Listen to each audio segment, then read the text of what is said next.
I'm motivated by fear, being scared to do something. It's very simple. This is what I believe, and I'm willing to die for it. Yeah. Period. You can't be scared to die for the truth. The truth is the only thing that's ever going to be constant. And you can't fear what might happen to you if you were to tell the truth.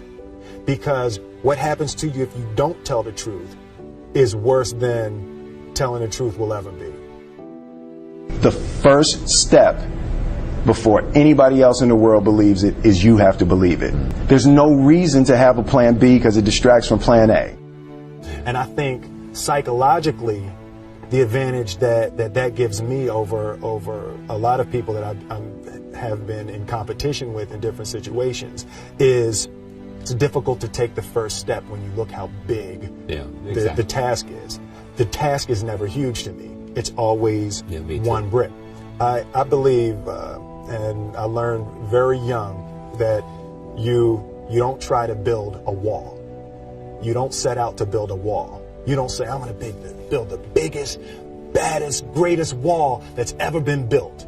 You don't start there. You say, I'm going to lay this brick as perfectly as a brick can be laid. There will not be one brick on the face of the earth that's going to be laid better than this brick that I'm going to lay in this next 10 minutes. And you do that every single day. And soon you have a wall. And soon you have a wall.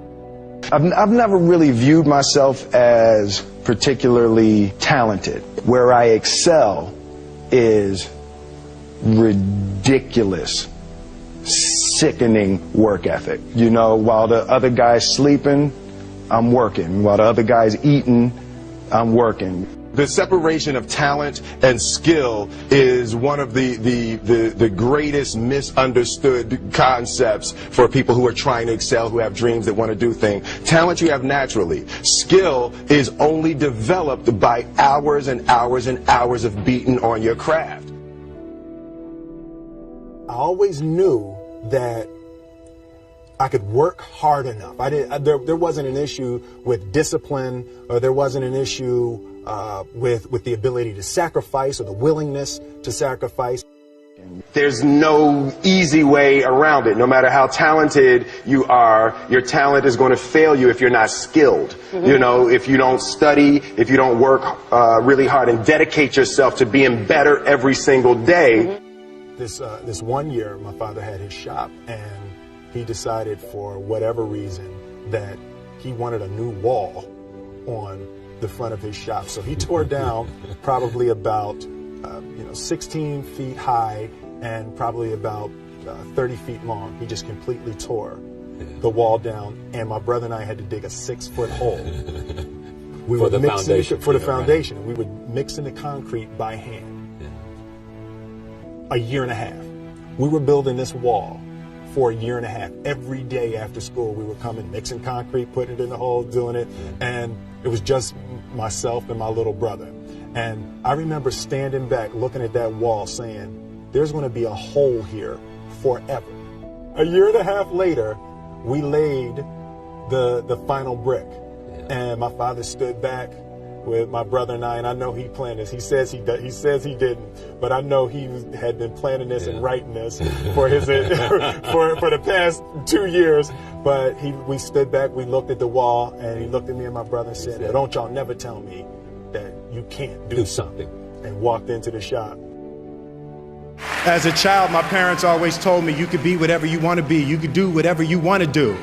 And you know, that office, that position, the highest office on the face of the earth, it was something I heard my parents saying it, but I didn't totally believe it. Yet I went out in the world and I carried myself and I held my head high and I stood there and I looked people in their eyes and I talked to people as if I was deserving of everything that this planet has to offer. I really want to say to children out there and to people who are watching, Confucius said one time, he who says he can and he who says he can't are both usually right.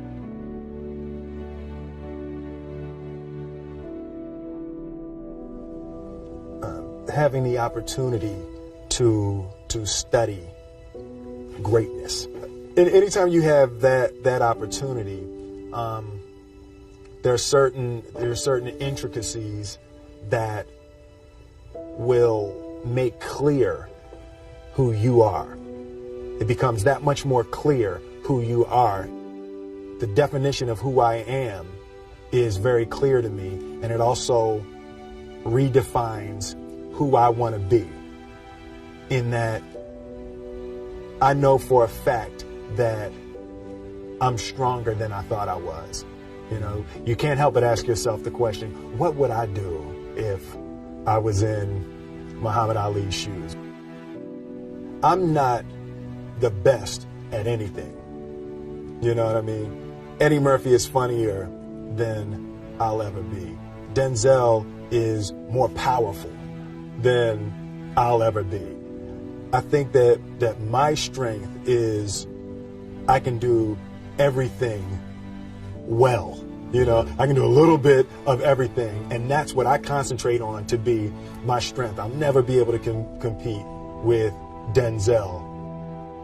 I enjoy connecting with people and ideas, and you know, I have a mission statement. So every year for probably the past 10 years, I've worked out a mission statement for myself.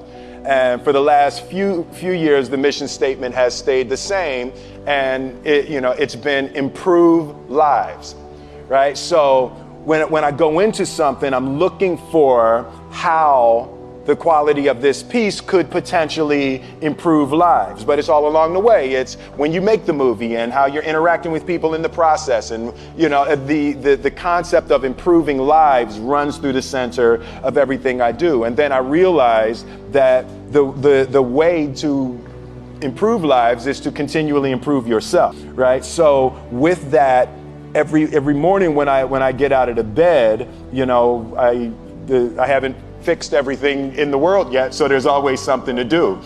I want my life, I want my work, my family, I want it to mean something. If you are... A few months ago, I said that I believe that if I chose to, I could be the president of the United States.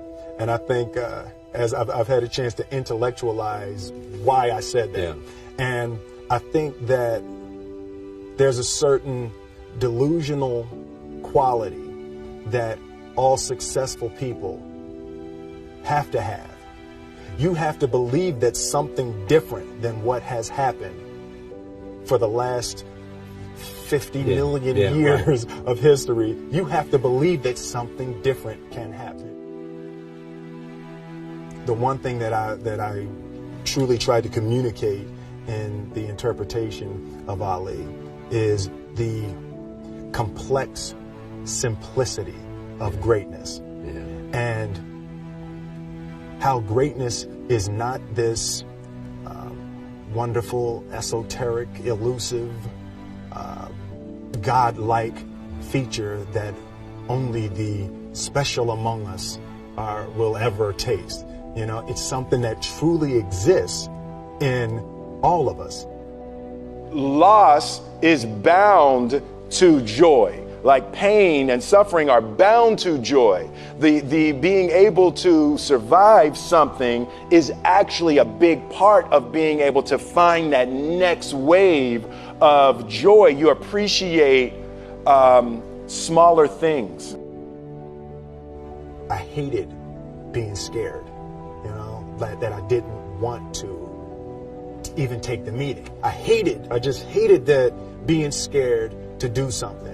And I think what developed in my early days was the attitude that I started attacking things that I was scared of.